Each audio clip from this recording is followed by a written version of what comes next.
नमस्कार जंटी में स्वागत आपका। मैं हूं योगेंद्र। आप देख रहे हैं खास खबर, और खास खबर में हम बात करेंगे प्रधानमंत्री नरेंद्र मोदी की 5 देशों की यात्रा की। वापस इंडिया लौट आए हैं। यूएई से शुरू किया गया सफर इटली में जाके खत्म हुआ और वहां से वापस लौटे हैं। इटली हमारा बिजनेस पार्टनर है, उनके साथ डिफेंस डील्स भी हुई हैं। जलवायु, आतंकवाद पे टेरर फंडिंग, ये तो मुझे लगता है हर देश में एक एथिक्स की बात भी और नैतिकता की भी बात। अगर पाकिस्तान से भी कोई अलायंस करेगा तो भी कहेगा टेरर फंडिंग पे हमें नहीं करना चाहिए, और चाहे खुद टेरर फंडिंग वो कर रहा हो। तो ये कुछ एक जनरल मुद्दे हैं। हाँ, लेकिन कोई भी जानना चाहता है कि प्रधानमंत्री जी गए थे, इसके क्या मायने हो सकते हैं। 5 मुल्कों की यात्रा पे गए, क्या बेनिफिट मिलेगा, कोई लॉन्ग टर्म इन्वेस्टमेंट की कोई प्लानिंग है, या फिर आज की यात्रा के कुछ इफेक्ट्स हैं वो लॉन्ग टर्म उसमें आएंगे। तो हमारे साथ विशेषज्ञों का पैनल है। जब गए थे तब भी बातचीत की थी, हमने बीच में भी की है। आज इसका पूरा मजमून क्या रहा उसको लेकर के बात करेंगे। गौरशंकर गुप्ता साहब हैं, पूर्व आईएफएस। प्रोफेसर डॉक्टर करोड़ी सिंह साहब हैं, और हमारे साथ लेफ्टिनेंट जनरल एसपीएस कटेवा साहब हैं। सभी का स्वागत है। मैं सर आपके पास में आना चाहूंगा। गुप्ता सर, क्या लगता है सर, 5 देशों की जो यात्रा रही, काफी यूं कह सकते हैं कि एक बिल्कुल उसका जूस आज नहीं तो कल मिलेगा, और हमें थोड़ा धैर्य रखना होगा, या फिर लॉन्ग और शॉर्ट 2 तरह की चीजें सामने आती हैं। कुछ लोगों को होता है कि देखिए तुरंत उसका रिजल्ट आ रहा है, तो इसका क्या कुछ भारत पर इसका असर पड़ेगा। नमस्कार योगेंद्र जी, हमारे दोनों को पैनलिस्ट को नमस्कार, आपके सभी दर्शकों को नमस्कार। देखिए, ये 5 देशों की यात्रा 6 दिन में इन्होंने कंप्लीट की है। बड़ा शॉर्ट विजिट कहा जाता है इसको हर देश के लिए, लेकिन बड़ी सक्सेसफुल ये यात्रा रही है। इसका मैं एनालिसिस करता हूँ अगर यूएई से करें तो हमारा एनर्जी सिक्योरिटी के बारे में बहुत अच्छा एक अनुबंध हुआ है, जिसमें यूएई जो है हमारे लिए क्या कहते हैं वो रिजर्व गैस के और पेट्रोलियम प्रोडक्ट्स के दोनों के रिजर्व बनाएंगी, और वो हमारे को किसी भी समय काम में लेने में बहुत अच्छा रहेगा। अभी हमारी क्षमता 60 दिन की है, उसके आने के बाद करीब 90 दिन की हमारी पेट्रोलियम रिजर्व की कैपेसिटी बन जाएगी। इसके अलावा यूएई के साथ डिफेंस में भी काफी समझौते हुए हैं। इसका पूरा चीजें पब्लिक डोमेन में नहीं है, लेकिन मैं मानता हूं कि इंडिया जो है यूएई को डिफेंस के सेक्टर में कई तरह की सहायता करेगा, और शिप बिल्डिंग के बारे में भी कुछ एग्रीमेंट वहां हुआ है। इसके बाद अगर आप नॉर्डिक कंट्रीज को देखें तो नॉर्डिक कंट्रीज में उनकी यात्रा देखिए, स्वीडन में एक बहुत डिफेंस ओरिएंटेड कंट्री है। वहां पर बोफोर्स गन थे, वहां पे क्रिपेन एयरक्राफ्ट हैं, वहां पे और भी बड़ी कंपनियां हैं, साब बहुत बड़ी टेक्नोलॉजिकल ग्रुप है वहां का। तो इन फील्ड्स के अंदर अच्छा कोलेबोरेशन होने का चांस है, एआई में भी अच्छा कोलेबोरेशन होने का चांस है। स्वीडन के इन्वेस्टमेंट हमारे यहाँ काफी हैं, और हमारे भी कुछ इन्वेस्टमेंट स्वीडन में है। इसके बाद आप देखें नॉर्वे में जो है एक बहुत मतलब समृद्ध राष्ट्र है नॉर्वे, सबसे ज्यादा जीडीपी है, पर कैपिटा जीडीपी वर्ल्ड की वहां पर है। और उसके पास एक बहुत बड़ा अप्रोक्सीमेटली $2 ट्रिलियन का एक इन्वेस्टमेंट फंड है। उस फंड से इंडिया में इन्वेस्टमेंट करने की बातें हो रही हैं, तो वो एक बहुत बड़ा अवसर होगा। इसमें आपका एनर्जी सिक्योरिटी का भी वहाँ डिस्कशन हुआ है, क्योंकि नॉर्वे जो है वो क्रूड ऑयल का प्रोडक्शन है और गैस का प्रोडक्शन काफी करता है। फिर इन सभी देशों के साथ हमारा क्लीन एनर्जी का काफी डिटेल में संवाद हुआ है, उसके ऊपर प्रोग्रेस होगी काफी। और एनवायरमेंटल प्रोटेक्शन एंड सस्टेनेबिलिटी, इनके ऊपर भी काफी अहम ध्यान दिया जाएगा।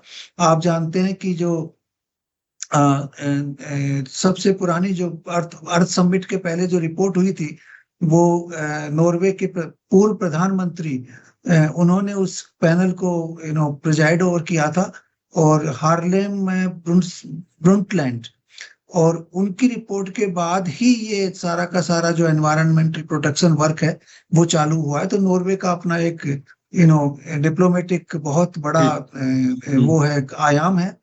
तो उन्होंने ये किया है। इटली का मैं एक बार और बता दूं, उसके बाद आप करिएगा। इटली देखिए, ज्यादातर इटली एक यूएन में एक कॉफी ग्रुप है। वो कॉफी ग्रुप ऐसा वाला है जिसमें पाकिस्तान, अर्जेंटीना, इटली ऐसे देश हैं। वो कभी यूएन सिक्योरिटी काउंसिल के मेंबर बन नहीं सकते, लेकिन वो अपने पड़ोसियों को बनने नहीं देते। इटली जर्मनी को नहीं बनने देता, पाकिस्तान इंडिया को, अर्जेंटीना ब्राजील को। तो ये एक ऐसा कॉफी ग्रुप उन्होंने बना रखा है। तो इटली हमारे अगेंस्ट में कई वर्षों से काम कर रहा था। ये पहली बार है कि हमारा एक टर्न अराउंड हुआ है इटली के साथ। इटली का जो विजिट है वो बहुत सब्सटेंशियली इम्पोर्टेंट है, क्योंकि इटली जो डिफेंस में पाकिस्तान को काफी हेल्प कर रहा था, डिफेंस टेक्नोलॉजी में भी, अब वो बंद होगा, हमारे साथ उनका कोलेबोरेशन बढ़ेगा। तो ये एक मैं कहूंगा कि बहुत बड़ा अचीवमेंट होगा। 26 साल बाद हमारे प्रधानमंत्री इटली गए हैं, तो ये विजिट जो है हमारे ट्रेड को बूस्ट करेगा, डिफेंस टेक्नोलॉजीज को बूस्ट करेगा, और यूएन में जो कोलेबोरेशन है उसको बूस्ट करेगा। ये मेरा मानना है। बिल्कुल आप सही कह रहे हैं, क्योंकि देखिए हर यात्रा का यूं ही नहीं जाते हैं कि चलिए उठाए प्लेन और चल दो। बाकायदा इसकी पूरी तरह से एक रिसर्च वर्क होता है, टीम होती है, क्योंकि गुप्ता साहब खुद आईएफएस रहे हैं। और बाकायदा 1-2 मीटिंग का ये मजमून तैयार नहीं होता, उससे काफी लंबी उसमें चर्चाएं चलती हैं, क्या हम दे सकते हैं, क्या उनसे ले सकते हैं, भविष्य की चिंताएं क्या हो सकती हैं, ज्वाइंटली हम क्या कर सकते हैं। क्योंकि 2 राष्ट्रों के राष्ट्र अध्यक्ष या शासन अध्यक्ष अगर कुछ ज्वाइंट प्रेस कॉन्फ्रेंस करते हैं या कोई प्रेस रिलीज भी जारी करते हैं दोनों अपने सिग्नेचर से, तो उसके अपने मायने होती हैं। वो केवल 2 राष्ट्र नहीं देखते हैं, दुनिया देखती है उसको। मैं करोड़ी सिंह साहब के पास में जाना चाहूंगा। सर, एक बात कही प्रधानमंत्री नरेंद्र मोदी ने, क्योंकि इस यात्रा का एक मैप तैयार किया उन्होंने, एक यूएई जो उन्होंने मिडिल ईस्ट की बात की है, उन्होंने इंडिया, मिडिल ईस्ट और यूरोप इसका एक आई मैक जिसपे बहुत काम चल रहा है, क्या बेनिफिट्स हो सकते हैं सर इसके?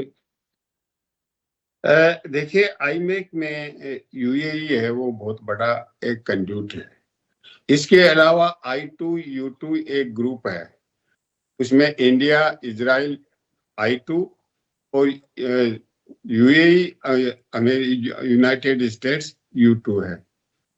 तो तो इसका मतलब ये हुआ कि पहले से यूएई से हमारे बहुत अच्छे रिश्ते हैं, और उसको और प्रगाढ़ करने के लिए उसको डिफेंस पार्टनरशिप, अभी डिफेंस का कोई अलायंस बनाने की स्टेज पे नहीं पहुंचा इंडिया यूएई के साथ, लेकिन डिफेंस को लेके भी, इंडिया की सिक्योरिटी को लेके भी पार्टनरशिप की बात यूएई के साथ चल रही है। दूसरा ये कि यूएई में इंडियंस बहुत हैं, यूएई और सऊदी अरब दो में सबसे ज्यादा इंडियंस हैं। तो जब हमारा प्रधानमंत्री जाता है तो उनमें एक तो कॉन्फिडेंस आता है, दूसरा जो यूएई के कंट्री हैं वो भी ये एक्नॉलेज करते हैं कि इंडियंस का हमारे यहाँ के डेवलपमेंट में, प्रोग्रेस में बहुत बड़ा कंट्रीब्यूशन है। तो जिस देश के इतने लोग हमारे यहाँ हमारे डेवलपमेंट में कंट्रीब्यूट कर रहे हैं, उससे हमारे अच्छे रिलेशन होने चाहिए। तीसरा ये है कि यूएई आजकल जो गल्फ कोऑपरेशन काउंसिल है उसमें बड़े डिफरेंसेस हो रहे हैं। यूएई और सऊदी अरब लंबे समय तक ब्रदरली कंट्री थे, दोनों एक दूसरे को भाई मानते थे, दोनों का जो ब्रदरली वर्ड यूज करते थे। लेकिन पिछले 5-6 साल से सऊदी अरब और यूएई में काफी डिफरेंसेस हो गए हैं। वो डिफरेंसेस केवल अरब का इसी एरिया गल्फ में नहीं, वहां सोमालिया में दोनों आमने सामने हैं, यमन में आमने सामने हैं, सूडान में आमने सामने हैं, तो बहुत ज्यादा डिफरेंसेस हैं। इसलिए यूएई चाहता है कि अगर पाकिस्तान सऊदी के साथ है तो इंडिया हमारे साथ होना चाहिए। तो ये सब बहुत सी चीजें होते हैं जो पुल्स एंड प्रेशर वाले फैक्टर्स होते हैं, वो देशों को नजदीक लाते हैं। तो इसका मतलब ये नहीं है कि कोई लीडर्स की व्यक्तिगत दोस्ती है वो एक एक्सेलरेटर का काम करता है अगर व्यक्तिगत केमिस्ट्री ठीक है तो। अदरवाइज तो इन देशों के हितों का सामंजस्य होता है तब नजदीक आते हैं। दूसरी तरफ यूरोप के जिन 4 देशों में प्रधानमंत्री ने विजिट की है, उसमें देखिए यूरोप के जो स्कैंडिनेवियन कंट्री है, नॉर्डिक कंट्री भी कहते हैं उनको, वो इन्वेंटिवनेस के लिए बहुत ज्यादा जाने जाते हैं कि नए इनोवेशन करना। और भारत को अभी इनोवेशन के लिए बहुत जरूरत है, टेक्नोलॉजिकल एडवांसमेंट के लिए, क्योंकि बिना टेक्नोलॉजिकल एडवांसमेंट के लिए भारत का जो इकोनॉमिक ग्रोथ का मिशन है वो कभी पूरा नहीं हो सकता। तो उनके साथ हो सकता है जॉइंट वेंचर का, डिफेंस के सेक्टर में भी, ग्रीन एनर्जी के सेक्टर में भी, एनवायरमेंटल प्रोटेक्शन को लेके भी। और एक बहुत महत्वपूर्ण वो है कि आर्कटिक में चाइना और रशिया अलग तरह का कोऑपरेशन कर रहे हैं। तो नॉर्वे के साथ आर्कटिक की तरफ इंडिया किस तरह मूव कर सकता है। आर्कटिक में नेचुरल रिसोर्सेज, जो ओशियनिक रिसोर्सेज भी है वहाँ, और दूसरे कारण भी है सिक्योरिटी के पॉइंट ऑफ व्यू से। तो नॉर्वे के साथ भी वो तो है डेवलपमेंट वाला, ग्रीन एनर्जी, ये सब चीजें हैं, लेकिन वो आर्कटिक वाला पर्सपेक्टिव भी है। जो हॉलैंड का है, हॉलैंड हॉस्पिटैलिटी के लिए जाना जाता है, सबसे ज्यादा पीसफुल कंट्री मानते हैं यूरोप में।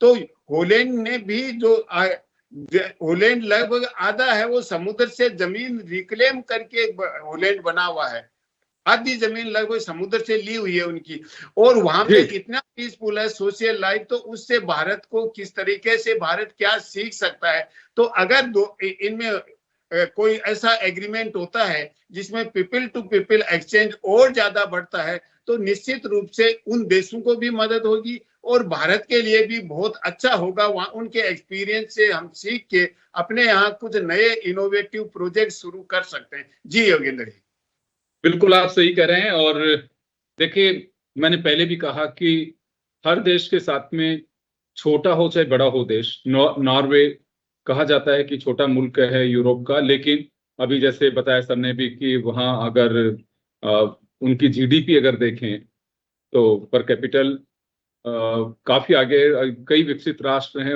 उनसे भी अगर यूं कहूँ एवरेज तो उनसे ज्यादा है।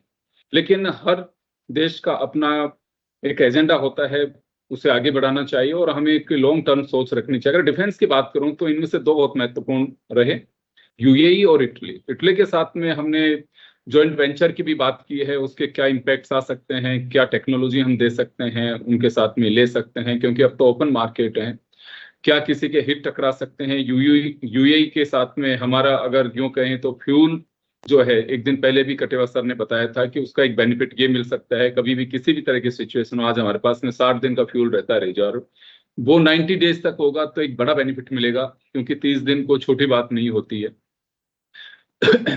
सर ये भी अगर इटली और भारत ने एक डिफेंस इंडस्ट्रियल रोड मैप की बात की है, जॉइंट प्रेस कॉन्फ्रेंस में भी बात कही है और ये जो एग्रीमेंट हुआ उसमें भी कही। इसी तरह से अभी जैसे गुप्ता साहब ने भी कहा और आपने पहले कहा कि हमें यूएई के साथ में कोई डिफेंस डील करनी चाहिए, लेकिन क्या लगता है सर, वो डील उस तरह की हो जो सऊदी अरब के साथ में पाकिस्तान ने की है, या फिर दोनों के हितों? क्योंकि यूएई अब एक चीज को लेकर बड़ा बेचैन है, अपने वहां पे जो रिसोर्सेज हैं उन पर एक संरक्षण की तरह अमेरिका को उन्होंने रखा है। केवल यूएई ने नहीं, सभी जो वहां पे गल्फ कंट्रीज हैं उन्होंने कोई बहुत ज्यादा बेनिफिट मिला नहीं। परीक्षा जब होती है तभी तो पता लगेगा कि आप में काबिलियत कितनी है, क्योंकि अभी वो जो उनके बेसेज हैं उन्हें टारगेट किया गया। तो भारत की तरफ कुछ संभावनाएं तलाश रहा है यूएई?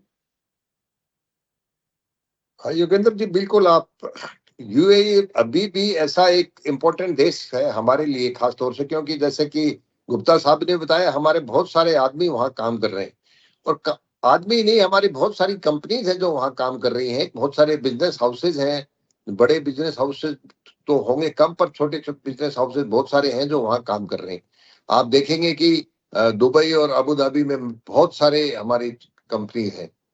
तो इस तरह से दूसरी बात क्या है कि हम यूएई को हमको इसलिए ज्यादा जरूरत है कि क्योंकि जो हमारी एनर्जी सिक्योरिटी है उसके लिए वो एक बहुत बड़ा सोर्स बन सकता है जी, क्योंकि वो ऑयल प्रोड्यूसिंग कंट्री है। तो ये जो फ्रेमवर्क कल अग्रीमेंट का हुआ था, पूरा अग्रीमेंट तो नहीं हुआ, परंतु ये जो फ्रेमवर्क हुआ है इसमें हम ये चाहेंगे कि हमारे और उनकी डिफेंस प्रोडक्शन, डिफेंस इंडस्ट्री और जो ऑयल है इसके ऊपर बातचीत चली। जैसे ऑयल के तो अभी गुप्ता साहब ने बताया था, जो 30 मिलियन बैरल जो रिजर्व रखेंगे वो हमारे 30 दिन की रिक्वायरमेंट का रिजर्व बन गया। तो 60 डेज की बजाय हम 90 डेज सेल्फ सफिशिएंसी होगी, और 90 दिन से ज्यादा कोई एकदम ऐसी आफत आती नहीं है दुनिया में कि लड़ाई भी होगी तो भी 90 दिन के अंदर चीजें स्टेबलाइज हो जाती हैं। और तो ये एक बहुत बड़ा इम्पोर्टेंट वो इन्वेस्टमेंट है। परंतु हमारे वहां पे आर्मी को भेज करके, क्योंकि अमेरिकन बेसेज ऑलरेडी वहां पर हैं, और जैसा कि आपने बताया कि पूरे के पूरे गल्फ कंट्रीज में ही एक ईरान को छोड़ करके बाकी सब जगह वहां पे बेसेज है। एक प्रॉब्लम जिसमें आई है अभी, जब प्रधानमंत्री जब वहां थे उसके दूसरे ही दिन वहां पे एक उनके न्यूक्लियर प्लांट के ऊपर एक ड्रोन का हमला हुआ है यूएई में, और वो ऐसे पता चला है कि वो ड्रोन ईरान से नहीं इराक से आए हैं। तो अभी ईरान का इन्फ्लुएंस इराक में बढ़ता जा रहा है, और जो एक अलग हिजबुल्ला जैसा एक ग्रुप है वो प्रो ईरान है, और वो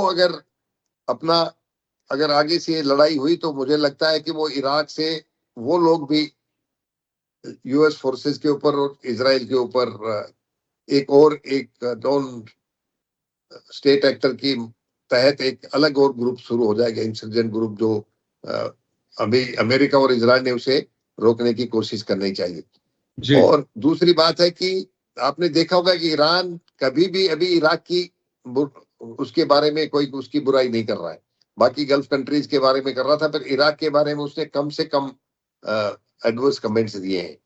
इसका मतलब थोड़ी बहुत नजदीकी इराक और ईरान की इस लड़ाई के दौरान उनकी नजदीकियां बढ़ी हैं। जहां तक स्कैंडिनेवियन कंट्रीज का सवाल है, जैसा कि गुप्ता साहब ने भी बताया था कि स्वीडन में हमने वो क्या है कि वो डिफेंस प्रोडक्शन तो करते हैं आर्मामेंट में, परंतु उनकी खुद की ऐसी कोई किसी भी गुट के साथ उनका संबंध नहीं है जिससे कि उनको अपनी फौज के लिए सब हथियार तैयार करने पड़े। और बोफर्स गन कारगिल की लड़ाई से पहले जब हमने प्रोक्योरमेंट की थी और इसका इतना एडवर्स पब्लिसिटी हुई, इसके प्रोक्योरमेंट के ऊपर इसमें इतनी धांधली है ये, परंतु गन में कोई कमी नहीं थी। कारगिल की लड़ाई में इस गन ने हमारा बहुत साथ दिया और इस गन की कैलिबर के ऊपर कोई कमी नहीं आई थी। पर क्योंकि इस तरह की बातचीत हो गई थी तो थोड़ा बहुत हमारा और स्वीडन का जो प्रोक्योरमेंट था डिफेंस प्रोडक्शन का, उसमें थोड़ी सी ढिलाई आई। और ये इस विजिट के बाद अगर हो सकता है कि उनके आर्मामेंट और जो उनके एयरक्राफ्ट हैं वो डिफेंस के लिए चाहिएंगे तो जरूर मुझे लगता है फिर से रिज्यूम हो सकता है।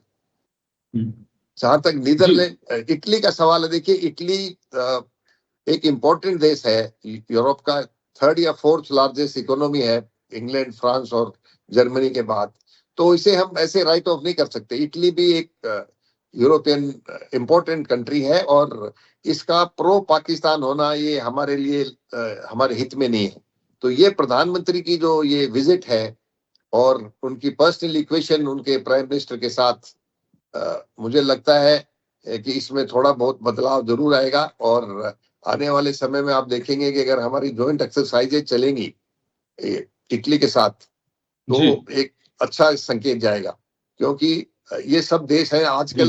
योगेंद्र जी, क्या हो गया कि डिफेंस पर्पस से काफी महत्वपूर्ण कहा जा सकता है, उसे साधना बहुत जरूरी है, क्योंकि ये बात सही है कि कई बार देखा जाता है कि पाकिस्तान के साथ भी उनकी डिफेंस डील है, तो यहाँ उसे आइसोलेट भी नहीं तो न्यूट्रल करने के लिए बहुत जरूरी था ये काउंटर।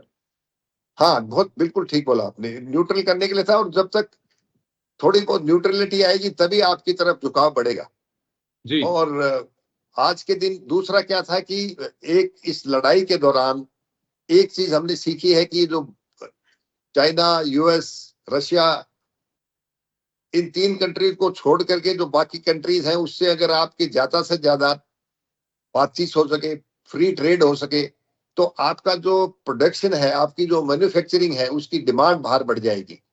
क्योंकि ये सारे बाकी देश में है, अगर इनमें सारी डिमांड आपकी बढ़ेगी तो आपको आपकी डिपेंडेंसी जो टैरिफ लगा रहे हैं दुनिया भर की, उसको इतना प्रेशर नहीं होगा जितना अगर आप दूसरे देशों में अपने कस्टमर ढूंढ पाएंगे तो। चलिए, मैं वापस आ रहा हूं सर आपके पास में, क्योंकि बात रिश्तों की है और उसे आगे बढ़ाना भी चाहिए। कोई भी मुल्क नहीं चाहता है किसी तरह का कोई तनाव हो। तनाव होने से हम देखते हैं घर हो चाहे पड़ोस हो या फिर देश हो, कोई भी खुश नहीं है। ट्रम्प साहब ने पंगा तो ले लिया ये, लेकिन वो खुद भी खुश नहीं है। मीडिया रिपोर्ट्स भी कई तरह की बातें कर रही हैं, लेकिन इसी बीच एक मोदी जब 5 देशों की यात्रा से लौटे हैं वापस, वो काफी कुछ उस पर एक्सरसाइज भी कर रहे हैं। आने वाले दिनों में कुछ उसके इम्पैक्ट्स भी दिखाई देंगे। मैं सर गुप्ता सर आपके पास में आना चाहूंगा। समय कम है, 1-1 मिनट के लिए आप लोगों को मैं चाहता हूं कि टच कर पाऊं। चॉकलेट डिप्लोमेसी जो है उसकी काफी चर्चाएं हैं, तो आप तो खुद भी एक राजनयिक रहे हैं और ऐसी चीजें सारे प्लेटफॉर्म से तैयार भी किए जाते हैं। सरकार किसी भी की भी हो, लेकिन ब्यूरोक्रेट्स पहले से पूरी स्ट्रेटेजी और ये सब चीजें रखते हैं। सर क्या इम्पैक्ट आता है? क्योंकि ये मैं इस वजह से पूछ रहा हूं, ये जो एक आत्मीयता का जो माहौल रहा मेलोडी वाला, ये काफी ट्रेंड कर रहा है, तो सर क्या मायने हैं इसके? क्योंकि ऐसा है कि जब भी ऐसे विजिट अंडरटेक किए जाते हैं ना, तो जो काउंटर पार्ट होता है विदेशों में, उनकी प्रेफरेंसेज को असेस किया जाता है। हमारे एम्बेसडर जो वहां बैठे होते हैं वो असेस करते हैं कि इनको क्या गिफ्ट पसंद होगी, किस तरह का इनका स्वभाव है, किस तरह का इनका अप्रोच होगी मीटिंग के अंदर। तो उसको एक असेसमेंट करके हम दिल्ली को उसको भेजा करते हैं और दिल्ली फिर उस बेसिस के ऊपर गिफ्ट वगैरह तैयार करती हैं। अपने जो टॉकिंग पॉइंट्स हैं वो उसी हिसाब से तैयार किए जाते हैं कि किन किन मुद्दों के ऊपर बात होगी और किस ढंग से बात होगी और उनका क्या मिजाज इसके ऊपर हो सकता है। तो ये सब चीजें अगर तरीके से प्रिपेयर की जाए तो मीटिंग बड़ी इफेक्टिव होती है, और तरीके से नहीं प्रिपेयर की जाए तो मीटिंग इफेक्टिव नहीं होती है। और इसी वजह से ये जो गिफ्ट जो इनके लिए चूज किए गए हैं, जो चाहे वो स्ट्रोल हो, चाहे वो चॉकलेट्स हो या ट्रॉफी हो, वो पूरे असेसमेंट के बाद की गई है। ऐसे नहीं है, चाहे वो देश में कुछ लोग उसका मजाक बना रहे हैं, लेकिन वो मजाक की बात नहीं है, बहुत गहरी चीज होती है वो। और इसी वजह से मैंने आपसे ये जानना चाहा है, पर्सनल जो रिलेशंस हैं वो इम्प्रूव होते हैं इन चीजों से। बिल्कुल, क्योंकि बात ये होती है कि ये बाकायदा एक तैयारी के साथ में भेजा जाता है। कट्स भी होती है कि शिष्टता जिसे कहते हैं, शिष्टाचार मुलाकात आप किसी से कर रहे हैं तो देखा जाता है कि आप लेके क्या जा रहे हैं उनके लिए। हम किसी के यहाँ पे भी जाते हैं तो भी कुछ ना कुछ हम लेकर के जाते हैं। तो उस दृष्टि से देखिए, कोई किसी के उपहार के लिए कोई इम्पोर्टेंट बात नहीं, हाँ, लेकिन जो लम्हे होते हैं वो कहीं ना कहीं आपके लिए यादगार पल होते हैं। और इटली, जैसे अभी कटेवा सर ने भी बताया, हमारे लिए बहुत जरूरी है। मैं चलिए करोड़ी सिंह साहब का रुख करना चाहूंगा। तो सर, अभी जो ये दौरा है, हमें कुछ समय इंतजार करना चाहिए इसका इम्पैक्ट, या इसको जो ये रिफ्लेक्ट करेगा उसमें? देखिए योगेंद्र जी, हम कई सेक्टर्स की बातचीत कर रहे हैं, डिफेंस है, ट्रेड एक्सपेंशन है, बहुत सी बातें हैं। लेकिन अगर आप मुझे कहें नंबर 1 पे क्या, मैं ये कहूंगा इन्वेस्टमेंट पोटेंशियल्स ज्यादा हैं, क्योंकि इन सभी कंट्रीज के पास इकोनॉमी अच्छी है, और इकोनॉमी अच्छी है और सरप्लस भी है। जैसे नॉर्वे के पास सोवरेन फंड्स में इन्वेस्टमेंट 2 ट्रिलियन है, किसी भी देश का नहीं होगा। आज अगर नॉर्वे वाले कुछ भी नहीं करें तो सोवरेन फंड से अपना जी सकते हैं, जिंदगी जी सकते हैं। तो उनकी जिस तरह की नॉर्वे की इकोनॉमी है वो सरप्लस है, तो वो अमाउंट इंडिया में इन्वेस्ट हो सकता है। इसी तरह यूएई के हैं, यूएई और दूसरे गल्फ कंट्रीज हैं जो अमेरिका में अपना पैसा लगा हुआ था, उसको वो विड्रा कर रहे हैं। और विड्रा करने के 2 कारण है, एक तो उनकी इकोनॉमी खराब हो गई जंग से, तो उसकी वजह से। दूसरा कारण ये है कि अमेरिका की जिस तरह की टेंडेंसी है, किसी के भी फंड सीज कर लेते हैं, रशिया के कर लिए, ईरान के कर लिए, तो कहीं रिश्ते बिगड़े तो इनके भी फंड सीज नहीं कर ले, तो वो अमेरिका का अल्टरनेटिव ढूंढ रहे हैं। तो हो सकता है इंडिया में इन्वेस्टमेंट की स्थिति और ज्यादा अच्छी हो जाए इधर से, इन सभी देशों से। तो नंबर 1 पे मैं इन्वेस्टमेंट को रखूंगा। जी, बिल्कुल आपने सही कहा, क्योंकि एक मकसद होता है किसी भी मुल्क का कि आपके यहाँ पे इन्वेस्टमेंट कितना आ रहा है। इन्वेस्टमेंट केवल एक पैसा लगाने का जरिया नहीं है, आपका बहुत बड़ा एक एम्प्लॉयर के रूप में भी वो खड़ा हो रहा है। आज नहीं तो कल वो रोजगार देगा आपको, उसके अवसर पैदा करेगा। वो भी किसी की, देखिए दुनिया का कोई भी मुल्क हो, बेरोजगारी सबके सामने समस्या है, वो चाहे विकसित राष्ट्र हो या विकासशील राष्ट्र हो। तो हर कोई चाहता है कि मेरे यहाँ पे अगर इन्वेस्टमेंट आएगा, इंडस्ट्रीज लगेंगी, कहीं पे पीपीपी मोड पे कुछ चीजें चलेंगी तो रोजगार के जरिए पैदा होंगे। वो एक सबसे बड़ी एक, उससे रेवेन्यू भी हमारे यहाँ पे जो है उसमें इजाफा होगा। तो चलिए, मैं लास्ट सवाल मेरा एक कटेवा सर से होगा। सर, डिफेंस डील की जो हम बात कर रहे थे कि इटली को आपने काफी महत्वपूर्ण बताया है कि इटली काफी जरूरी था, और हो सकता है कि चॉकलेट कुछ काम आए, जैसे अभी बताया भी गुप्ता सर ने कि हाँ, ये कुछ केवल देने लेने की बात नहीं होती, लेकिन एक कट सी होती है। और लगता है आपको कि दोनों नेताओं की बॉडी लैंग्वेज, इनके विजिट्स और जिस तरह से एक आत्मीयता दिखी, वो, क्योंकि आपने ये संकेत बहुत बड़े दिए हैं और पब्लिक डोमेन में भी है कि पाकिस्तान की तरफ काफी झुकाव रहा है इटली का। तो ऐसे जो पल होते हैं, उन्होंने आमंत्रित भी किया है मेलोनी को भी कि आप इंडिया में आइए, इन्वेस्टमेंट की कुछ बातें हुई। तो ये सर कुछ एक ऐसे धरातल तैयार होगा जो आने वाले दिनों में कुछ इसका असर दिख सकता है? देखिए योगेंद्र जी, जहां तक एक्सचेंज ऑफ गिफ्ट्स का सवाल है, कोई भी डेलीगेशन जाता है किसी भी कंट्री का, चाहे वो डिफेंस डेलीगेशन हो, गवर्नमेंट का डेलीगेशन हो या किसी और, वो तो इस तरह की गिफ्ट एक्सचेंज वगैरह करना कोई बड़ी बात नहीं है। सब ये हर जगह पे होता है और होना भी चाहिए। जहां तक अपने प्रधानमंत्री जी का सवाल है, ये अपनी इक्वेशन जहां भी जाते हैं उस हेड ऑफ स्टेट के साथ बहुत जल्दी से घुल मिल जाते हैं, ये इनकी खासियत है। और जहां भी गए हैं वो आपने देखा होगा कि ऐसे कभी नहीं लगता कि ये पहली बार विजिट कर रहे हैं या इनको पहली बार मिल रहे हैं।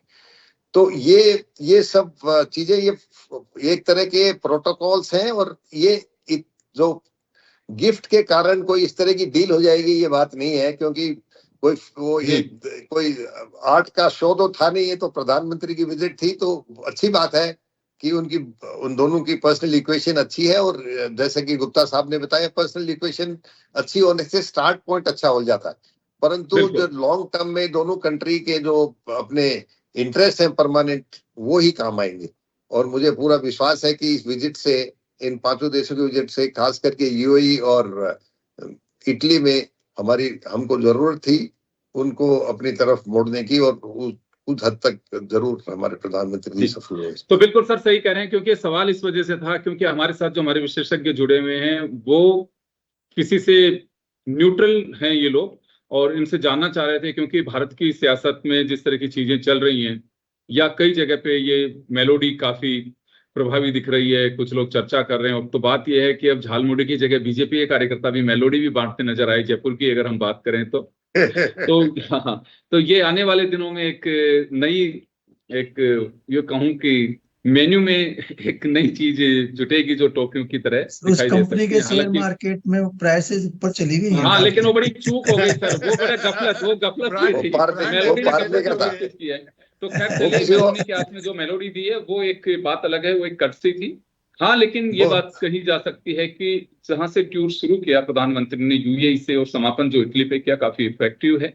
और इटली के संबंध हमारे लिए बहुत जरूरी हैं, वो खराब नहीं कह सकता, लेकिन हाँ, जो बीच में कई तरह की चीजें आई कि वो पाकिस्तान की तरफ भी उनका झुकाव है, वो किसी की तरफ रखें, लेकिन हित देखेंगे और जो चीजें देखेंगे वो टेरर कहाँ पनप रहा है, टेरर फंडिंग को लेकर के भी जो बात हुई है कि वो नहीं होनी चाहिए। तो मुझे लगता है कि अपनी बात कहने में काफी कामयाब रहे प्रधानमंत्री, और वो रिजल्ट आने वाले दिनों में इसका दिखाई भी दे सकता है। सभी का बहुत बहुत शुक्रिया। खास खबर में इतना ही, दीजिए इजाजत। नमस्कार।